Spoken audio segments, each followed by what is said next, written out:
My name is Lucy Miller. I'm 32 years old. On my birthday, in the middle of Romano's, the restaurant where I've been working as a waitress for 3 years, my mother-in-law handed me a pink envelope adorned with silver butterflies. Everyone thought it was a congratulatory gesture. But when I opened it, the entire room fell silent. Inside was a divorce paper. My husband, Eric, even held up his phone to record the moment, waiting for me to break down so he could make a joke of me in front of the family. But instead of crying, I calmly signed my name right in front of them and then smiled, saying, "Thank you, this is exactly the gift I needed." Have you ever had the people you trusted most turn a special day into an insult? Share your thoughts in the comments. If this story moved you, please hit like, subscribe to the channel and turn on the notification bell so you won't miss any of our next stories. From the very first day I stepped into the Miller family, I felt the cold distance Eleanor, my mother-in-law, created. She always looked at me with a mix of pity and contempt, as if my existence was a mistake her son had made. I worked at a small Italian restaurant, a job I valued because it allowed me to be independent and support myself before marrying Eric. But to Eleanor, it was just an excuse to emphasize my inferiority in front of everyone. At family gatherings, she would introduce me in a way that made everyone at the table uncomfortable. "This is Lucy, Eric's wife. She who works in the service industry." The way she paused before saying service seemed to let everyone fully grasp its meaning. Soon after, a few people would scoff and others would raise their eyebrows in agreement. I tried to smile, but it felt like 1,000 needles pricking at my heart. In the beginning, Eric would defend me. He'd quickly add, "Lucy works at Romano's, a well-known Italian restaurant. She's really good at customer service." In those moments, I felt a bit of relief. But gradually, Eric started changing. I don't know if it was because of his mother's influence or because he was uncomfortable with the gossip, but he began to distance himself. When someone asked about my job, Eric would give vague answers. She's still working there for now, looking for a better opportunity." That seemingly harmless remark felt like a knife in my chest. The word temporary made the job I worked so hard at seem meaningless, unworthy of being mentioned. The most painful memory for me was that Christmas evening. Eleanor's living room was lavishly decorated. A tree nearly touching the ceiling, warm yellow lights, and beautifully wrapped gift boxes piled beneath it. When it was my turn to open a gift, Eleanor handed me a package wrapped in newspaper, which seemed lost among the luxurious red velvet and gold ribbon-wrapped presents everyone else received. I fought to suppress my embarrassment and tore open the newspaper. Inside was a thick hardcover book, deep blue, titled, "How to Be More Professional." The room froze for a moment and then a few awkward chuckles broke the silence. Chloe, Eric's younger sister, draped in a silk scarf from Eleanor, looked at me with a half smile. "Mom's so thoughtful, she always knows what others need." I pursed my lips, pretending to read the author's name on the cover to avoid the pitying gazes from the others. Eric sat next to me, but he remained silent. He didn't defend me like he used to. That silence was worse than any sarcasm. From that day on, I began to realize one painful truth. I would never be truly considered a member of this family. I had no place in the world that Eleanor controlled down to the smallest detail. The following family events only confirmed this. At Eric's birthday party, she introduced me to his friends as the girl still trying to find her way. When I brought a dish to the table, Eleanor grabbed a friend's hand and spoke loud enough for me to hear. "I hope one day my son will wake up and realize he deserves more than this." Her words cut deeply into my self-esteem. I started avoiding family parties, but Eric would scold me. "You need to try to fit in. Mom's strict, but she really wants what's best for us." I could see the distance growing wider. The man who once promised to hold my hand through thick and thin was now choosing silence, standing by his mother's side. There was one time when Eric and I were about to head to dinner at Eleanor's. I hesitated and asked, "Do you ever feel embarrassed by my job?" Eric paused, then changed the subject. That silent response said it all. I still remember one winter evening when the party ended and I stood alone on the porch. The cold wind cut through me, but my heart felt colder. I looked through the window and saw Eleanor laughing and chatting with Chloe and Eric. Meanwhile, I stood like a shadow on the outside. The contempt didn't stop at words. It crept into every small gesture. One time I brought a homemade dessert to a family dinner. Eleanor tasted it, put it down and said, "Well, it's okay. But the country club makes it much better." Chloe laughed and added, "Mom's right, Lucy. Maybe you should take a few cooking classes at least to match Eric's status." I felt my heart weigh down, but I still forced a polite smile. Through each event, each remark, each gift full of implied meaning, I understood that Eleanor would never accept me. In her eyes, I was the stain on the family, the burden pulling her son down. And the most painful thing was that Eric was slowly starting to believe that too. That night, the house was eerily quiet. Eric had gone to bed after a long day at work, but I was still cleaning in the kitchen. As I walked upstairs, I heard murmuring coming from the living room. The yellow light spilled through the crack in the door. I stopped, about to turn away to maintain my politeness, but hearing my name in their phone conversation made me freeze. Eleanor's voice was clear and firm, tinged with a cruelty she rarely hid when I wasn't around. "I pray Eric wakes up soon. He deserves a successful wife, not a waitress holding back his career." The words hit me like a hammer to the chest. My hands trembled, my fingers clutching the banister until they turned white. I had grown used to her jabs, used to her contemptuous glances. But hearing her say it, thinking I wasn't there, with such relief, satisfaction, as if it were a fact, shattered my heart. I continued to listen as she went on. "Eric has potential. He could go far in his career, build a name in the accounting firm.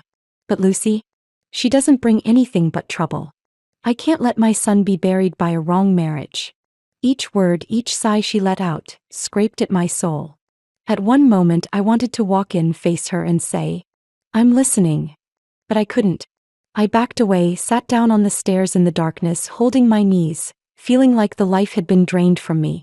That night I almost stayed awake. Lying next to Eric, hearing his steady breathing, I felt suffocated. Did this man, my husband, know what his mother thought? And did he agree? The next morning, as Eric was tying his tie, preparing to go to work, I couldn't hold back anymore. "I heard what your mom said last night." Eric briefly hesitated before changing the subject. "What did you hear?" "She said you were a waitress holding back your career. That you deserve someone better." Eric turned around, his face showing discomfort. "Lucy, Mom's just worried about our future. She says that because she wants the best life for you." I choked back my words. "And what about me? Am I not part of I've tried, I've worked tirelessly to keep everything stable. Why am I always seen as a burden?" Eric stepped closer, placed a hand on my shoulder, but his gaze avoided mine. "I know you've worked hard. But Mom has a point. If you had a more stable job, a proper position, people would accept you more." That answer was the final knife that severed the last thread of trust left. "So the problem isn't who you are, but what you do to gain their recognition. Do you also think I'm not good enough?" Eric sighed, not saying anything further. He gently let go of my hand and turned away. It felt as if the floor beneath my feet was collapsing. All the efforts to fit in, all the times I endured their criticism, ultimately hadn't changed anything. Not only did Eleanor not trust me, but even the man I shared my life with was starting to believe I was a mistake. That evening, I found myself sitting alone in the kitchen. I flipped through my little notebook, the one where I wrote down all my plans and aspirations. The blank page opened before me, but my mind was a dark void. I remembered the times Eleanor publicly humiliated me in front of relatives. I remembered Eric's hesitant glances when anyone asked about me. And I could still hear every word she said the night before, like a final verdict. For the first time in my marriage, I stopped thinking about how to be accepted. Instead, I thought, how to save myself. I silently promised myself, I will find my own path, one that doesn't need their judgment or approval. Eleanor wants me to disappear from Eric's life? Fine. But I won't disappear in the shadows as she hopes. I will rise, and one day they will have to see my true worth. After overhearing Eleanor's conversation, I entered a crisis phase. Every morning when I woke up and saw Eric getting ready for work in his neat suit while I put on my worn restaurant uniform and old shoes, the contrast became even more glaring. Eleanor's words haunted me, a waitress holding back his career. I didn't want her to be right. I needed to prove my worth. I started submitting applications everywhere. Insurance offices, real estate companies, banks, even a receptionist position at a dental clinic. For each resume, I typed and retyped dozens of times, trying to turn my serving experience into customer management skills or high-pressure situation handling abilities. But in the education section, it always said, high school diploma. The responses came quickly and ruthlessly. Thank you for your interest, but we need candidates with a college degree. Or, we've chosen someone with more relevant experience. One day I opened my email to find 5 rejection letters at once. Sitting there staring at the glowing screen, my vision blurred. Once I interviewed at an insurance company. The short-haired woman glanced over my resume, then set it down and asked, "So, what do you think your experience as a waitress can bring to a contract management position?" I shakily answered about communication skills and handling difficult customers. But she looked at her watch and interrupted, "Thank you, we'll contact you if there's a match." As I left the room, I knew there wouldn't be a call. I sat in the car crying until my makeup smudged. I decided to enroll in night classes at the community college. The acceptance letter was a new ray of hope. In the evenings after my shift at Romano's, I hurried to class, eating a sandwich while taking notes. Basic subjects like accounting and business communication made me feel like I was taking a small step away from the waitress shadow. I got high marks and received praise from professors. Once Mr. Martinez even called me Student of the Week for my essay analyzing customers. But when I brought my report card home to show Eric, he murmured, "Good job, but community college is just the beginning. Don't expect too much." Eleanor was even more direct. "Anyone can take a few night classes. If you're serious, you need to get into a real university." I bit my lip, put the report card in a drawer. Those grades and pluses meant nothing to them. Finances became a heavy burden. I wanted to look more professional, so I bought a simple black dress for interviews. When I saw the bill, Eric frowned. "This dress costs over $100. Do you really need to waste money like this? You don't even have the job yet." I was speechless. He wasn't the man who used to compliment me on how beautiful I looked in a simple uniform when we first started dating. Now every expense of mine was scrutinized. He held tight to the credit card, giving me a small allowance each week, just enough to cover basic needs. I felt like a child being controlled, not a wife on equal terms. My health deteriorated. The long nights studying, the early mornings at work, and the constant pressure of rejections kept me up at night. I quickly lost weight, my face became hollow. My colleagues at Romano's asked, "Lucy, are you okay? You look so pale." I smiled and lied that I was staying up late to study. But in reality, I felt empty, drained. One evening, while washing dishes after dinner, I heard Eleanor speak softly to Eric in the living room. "She looks so tired. You need to wake up. Don't let yourself get held back for life." Eric remained quiet, not protesting. His lack of response hurt more than her cruel words. I began to ask myself, do I have any value? Is it worth fighting for? Every evening, sitting in front of the mirror, I saw a stranger looking back at me, deep-set eyes, dry, brittle hair. I remembered the old Lucy, strong, independent, willing to take on 2 shifts to save money for a small apartment. Where had that woman gone? One late afternoon, after a long shift at Romano's, I stepped into the apartment just as my phone rang. A strange number from New York appeared on the screen. Normally, I would have ignored it, but for some reason that day I picked up. "Hello, is this Lucy Miller?" A deep, professional voice came through the line. "Yes, this is she. I'm Jessica Martinez from Human Resources at Grand Horizon Hotel, a 5-star hotel in Manhattan. We've reviewed your resume and your customer service experience at Romano's really impressed us. I'm calling to ask if you'd be interested in interviewing for the position of guest relations coordinator." I froze for a few seconds. My heart was pounding, my hands were shaking so much that I almost dropped the phone. For the first time after dozens of rejection letters, there was a voice that didn't look down on me. On the contrary, she even used the words impressed. "Yes, I'm very interested," I answered, my voice shaking with emotion. The phone interview took place the next day. They asked me about handling difficult customers, staying calm during peak hours, and how I dealt with mistakes made by colleagues. Those questions that seemed difficult made me feel unusually confident. Everything they asked was something I dealt with every day at Romano's. When it ended, Jessica laughed and said, "I feel like I'm talking to someone who's already worked in this role at a higher level. We'll be in touch soon." 3 days later, an email popped up with the subject line, "Official offer, Grand Horizon Hotel." I opened it, my eyes blurred from the sparkling text before me. A starting salary of $50,000 a year with free housing right on the employee campus, full health insurance and retirement plans.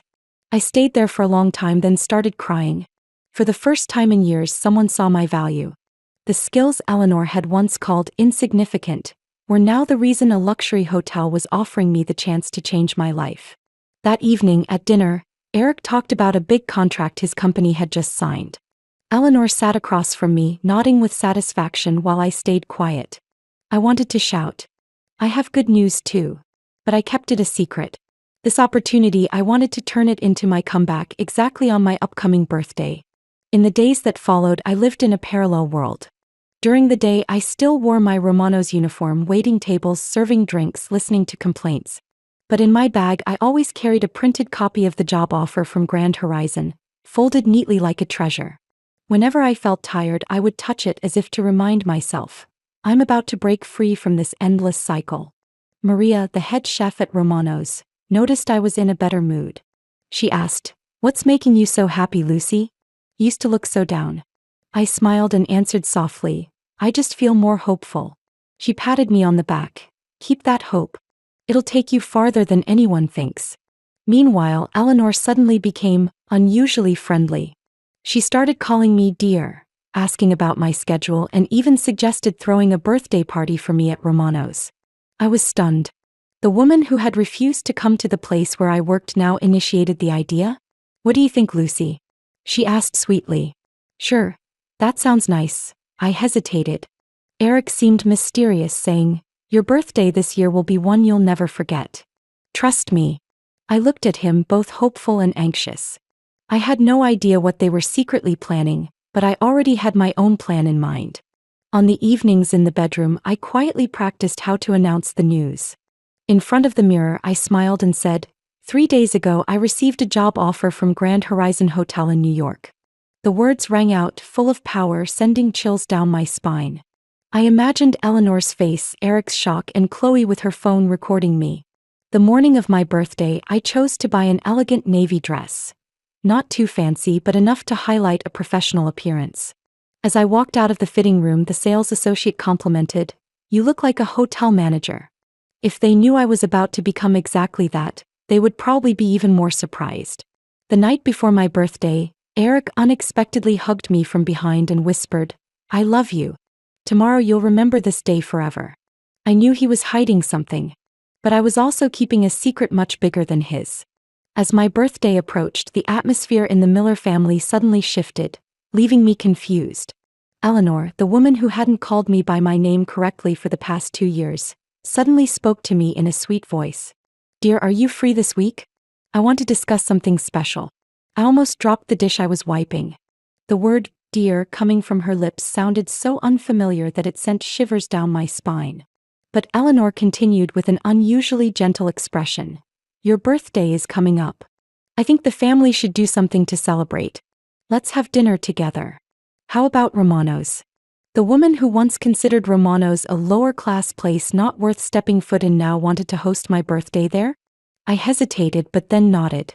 Part of me wanted to believe that, finally, she had started recognizing my efforts. Eric was becoming more and more mysterious. He often smiled half-heartedly, glancing at his phone and shaking his head when I asked. One evening, when I tried to figure out what he was planning, Eric pulled me into his arms and whispered, "Tomorrow will be a day you'll never forget. Trust me." His words stirred my heart. I wondered, had he and his mother finally acknowledged my efforts, wanting to give me the recognition I deserved? Or was there another plan I couldn't yet figure out? Chloe, Eric's sister, also suddenly became more friendly. Usually, she rarely participated in family gatherings, always making excuses about being busy. But this time, Chloe called me, her voice excited. "Hey Lucy, I'm really looking forward to your birthday dinner. I'll bring my new camera. I have to capture all the special moments." I hesitated. Part of me felt warmed, thinking maybe they finally wanted me to feel like I belonged. But deep down, my intuition told me something wasn't right. Chloe had never wanted to record any events with me. Why was she so enthusiastic this time? The day before the party, Eleanor called me. Her voice was gentle with a hint of excitement. "Lucy, remember to wear something nice but not too formal. We want a relaxed and cozy evening." "Yes, I'll prepare." Every word from Eleanor, every smile from Chloe, every mysterious glance from Eric. It all felt like strange pieces of a puzzle. They spoke in a friendly tone, but I had the feeling I was walking on a tightrope, one gentle breeze away from falling into the abyss. That night, I opened my drawer to take out the job offer letter from Grand Horizon, gazing at it under the yellow light. Everything around me might be a trap, but this letter was my weapon. I slipped it into my purse, determined to keep it secret until the right moment. On my birthday morning, Eric surprised me with a bouquet of red roses. He handed them to me with a beaming smile. "Happy birthday, my love. Tonight is going to be very special." I smiled, but my heart was full of doubt. Eric hugged me, but his embrace no longer felt as warm as before. Seemed like a cover for something he was hiding. In the afternoon, I chose the elegant navy dress I had prepared earlier. Standing in front of the mirror, I whispered, "Tonight, Lucy, you won't be the one humiliated anymore." When I walked down the stairs, Eric looked me up and down, nodding. "You look beautiful. Definitely a special day." He took my hand and led me to the car. I noticed he quickly typed a few lines into his phone and slipped it into his pocket, his face showing a fleeting moment of tension. On the way to Romano's, the atmosphere in the car was strangely silent. I sat beside him, gripping my purse tightly, the letter inside it. When we arrived, I saw Eleanor and Chloe already sitting at the familiar corner table. Their eyes lit up when they saw us walk in, but the smiles on their faces seemed too forced, too perfect to be natural. Eleanor stood up, opening her arms. "Lucy, dear. Happy birthday." I awkwardly returned her hug, the strong scent of her perfume making it hard to breathe. Chloe had her camera ready, adjusting the angle carefully. I tried to reassure myself that perhaps I was being overly suspicious. Maybe this time was truly a kind gesture. But when Eleanor's gaze met mine, I caught a glimmer in the corner of her eye. Not love, but something like a calculated expectation. The dinner began, the food was served. Eleanor chatted cheerfully, Chloe laughed continuously, and Eric seemed awkward but still tried to act relaxed. I stayed mostly silent, listening to the snippets of conversation, my heart filled with a sense of unease.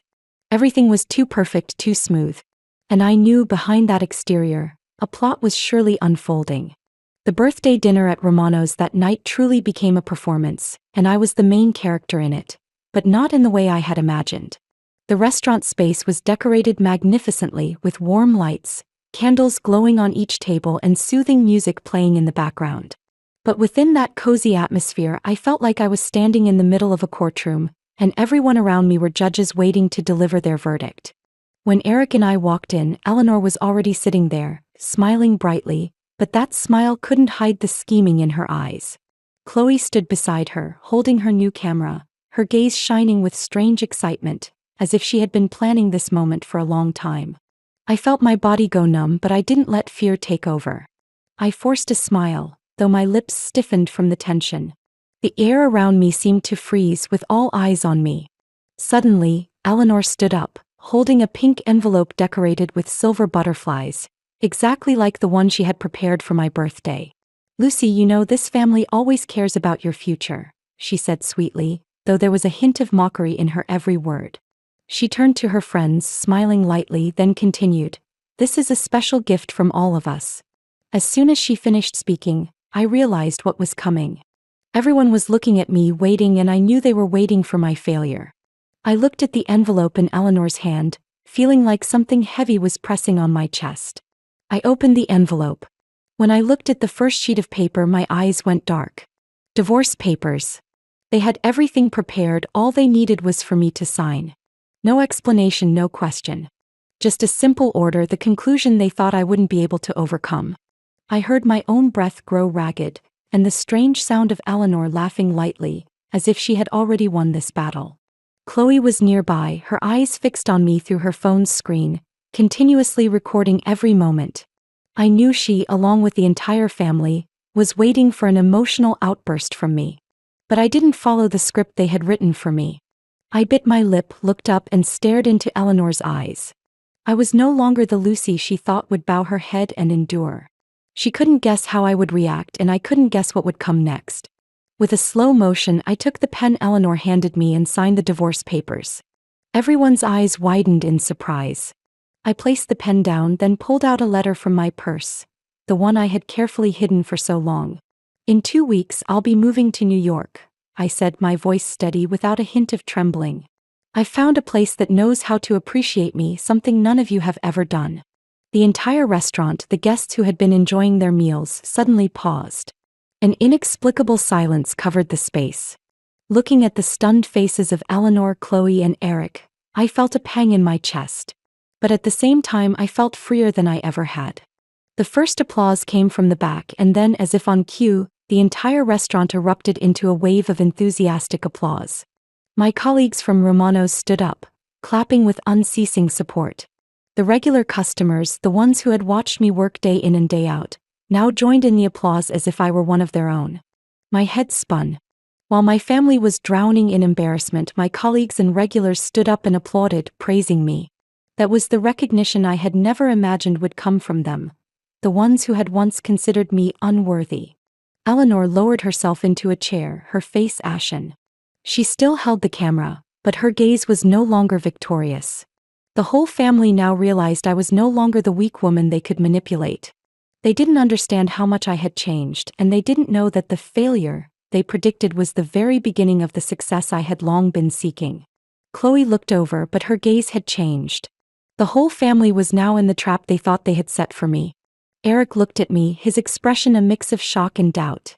The whole room sank into an indescribable silence, with only the applause from the back from my colleagues and regular customers, reverberating like a different stream from the tense atmosphere unfolding. "Are you really leaving?" Eric asked, his voice hoarse as if he couldn't believe what was happening right before his eyes. I felt nothing but the coldness that had quietly infiltrated my heart over the months. I had once loved him, thought he was the only one who could offer me safety. But now he was the one who couldn't see me, couldn't see my true worth. "It's not leaving," I answered, my voice steady without a hint of wavering. "I'm free." I saw Eric freeze. His hands hanging limp, no reaction like I had seen in all those years.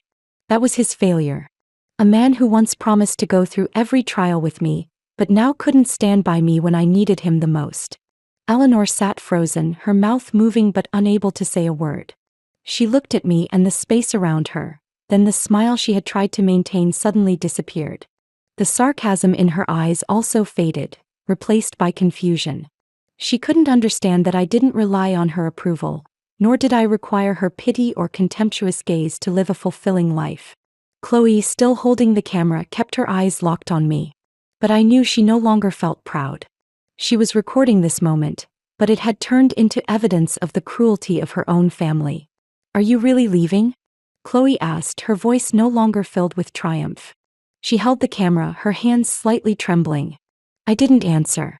Those words to me now were unnecessary questions. I already had everything I needed: a new job, a new life. And above all, I had freedom. I grabbed the handbag I had prepared long ago. It was the only item I had carried throughout this time, an item that held my past, my present, and my future. Placing the letter from Grand Horizon in my bag, I felt a steadiness from within.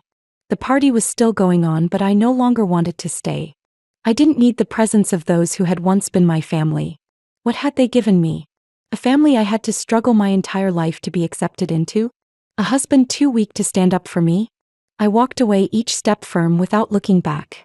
The desperate gaze of Eric, the astonishment of Eleanor, and Chloe filming me no longer mattered. When I reached the door, the applause still continued from behind, but I didn't care anymore. Because I knew those applause weren't for my suffering. They were for the respect, the acknowledgement from those who truly saw me. As I stepped out of the main door of Romano's, a cold breeze suddenly swept through, but it didn't make me feel cold. On the contrary, I felt like I was stepping into a new space, where there were no judgmental eyes or mocking words. I was no longer the person they thought would sit back and endure that contempt. This was the first time I truly felt free. As I drove away from the neighborhood where I had lived for so many years, the space around me seemed to open up. New roads, new opportunities all seemed to be waiting for me. I no longer felt like a loser. I felt stronger than ever. And they would never have the chance to pull me back into the things that once made me fall. I would go to a place where I was truly valued and loved. 6 months later, I became an assistant manager at Grand Horizon Hotel. I had made it through the tough months, fought hard, and persevered all the way. By now, I was no longer the girl in a small restaurant uniform. I wore a white shirt, black dress pants, standing in front of the hotel's management office, confident and steady. My annual salary had surpassed $60,000, and more importantly, I had my own apartment, free from the scrutiny and judgment of the Miller family. Every morning, waking up in my new apartment, I felt like I had emerged from an old cocoon and turned into a vibrant butterfly. The quiet and tidy space allowed me to start my day comfortably, free from Eleanor's silent criticism and Eric's indifference. Every morning, I would sit at my small dining table, sip hot coffee, read through work emails, and prepare for a day full of challenges but also full of opportunities. My boss, Jessica Martinez, was the one who had seen my potential from the very first interview. She wasn't just a mentor, she was an inspiration to me. In the beginning, I often felt stressed and confused, but Jessica was always there to guide me, helping me overcome each small challenge. "Lucy, you have a special talent for customer management," Jessica once told me in a meeting. "I believe you'll rise to higher positions soon." And just as she predicted, I did. Every VIP customer remembered me as someone trustworthy. I wasn't a room manager or a receptionist, but someone who built lasting relationships with clients, helping them feel at home even during their luxurious vacations. Once, a regular customer of the hotel said, "Lucy, you always make me feel special. I've been to many five-star hotels, but none have hospitality like here." That comment stuck with me, and I realized that I had truly achieved something great. Local media also started paying attention to me. A small article in the New York Observer published my story. From waitress to five-star hotel manager. It was the praise I had been waiting for, a proof of all my efforts over the years. From being a girl serving in a small restaurant to rebuilding my life with a dream job at one of the top hotels in New York, all of it was the result of my own work. This news quickly reached Eleanor through her friends at the country club she frequented.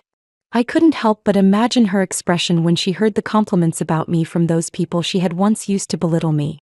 She would have to face the same people who had mocked my job, now having to praise the success she never thought possible. There would surely be a shift in their perceptions. A woman they once considered beneath them had now risen to success beyond their expectations. And there was no denying that this change was a sharp slap in the face to their pride. Eric continued to text me. His messages were filled with regret and longing to get back together. At first, I thought maybe he had truly changed, maybe he had finally realized what I had done for our life. But I understood that those messages were just a way to hold on, from someone who didn't want to accept that I had gone too far away from his shadow. One time when I opened my phone and saw a message from Eric, "I know I was wrong. I really love you, can you forgive me?" I swiped past it and didn't reply. Not because I didn't want to forgive, but because I didn't want to be tied to the painful memories and a man who couldn't stand by me when I needed him most. I had forgiven him a long time ago. But I couldn't continue living with the lies and the lack of respect. Day by day, I lived in the freedom I had never felt before. A new job, my own apartment, and no longer having to worry about being controlled or hearing things I didn't need to hear. I was proud of what I had done, of the life I had created. 18 months later, I stood on the stage of Grand Horizon Hotel, under bright lights, receiving the Outstanding Hospitality Leader Award. The entire room erupted in applause, the sound echoing, and I couldn't help but feel choked up. This was the pinnacle I had dreamed of for so long, but at that moment the feeling wasn't just pure joy, it was a deep understanding of the journey I had been through. The award speech ended and I walked off the stage, the medal gleaming around my neck. A video feature about my work throughout the years played on the big screen. But in that moment, as the lights blazed, I couldn't stop thinking about the pink envelope Eleanor had handed me on my birthday that year.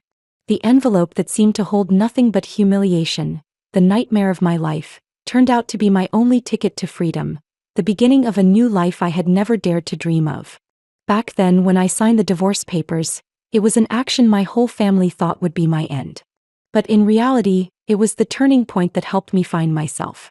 I had stopped being the woman they wanted me to be, a small wife controlled and bound by unreachable expectations.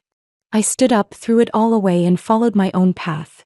The image of me standing on that stage, receiving the award with the light shining on me, made me remember many painful but also empowering moments.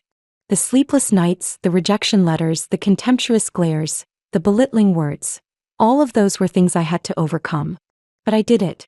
It wasn't an easy victory, but the result of thousands of tired steps, of failures that didn't discourage me.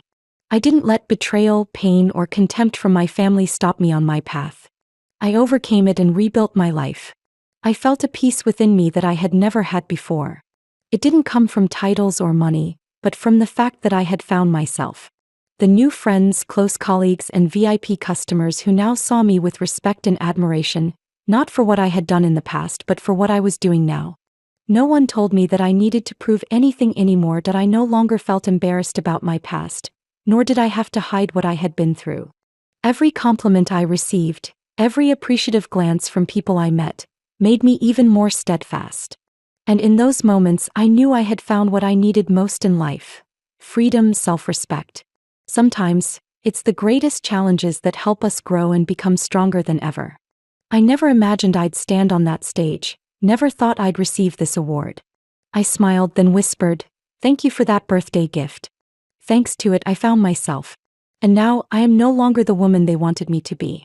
I have become myself, a strong, confident Lucy who knows what she deserves." I want to share this story with you so you know that sometimes cruelty is the stepping stone that helps us rise stronger than ever.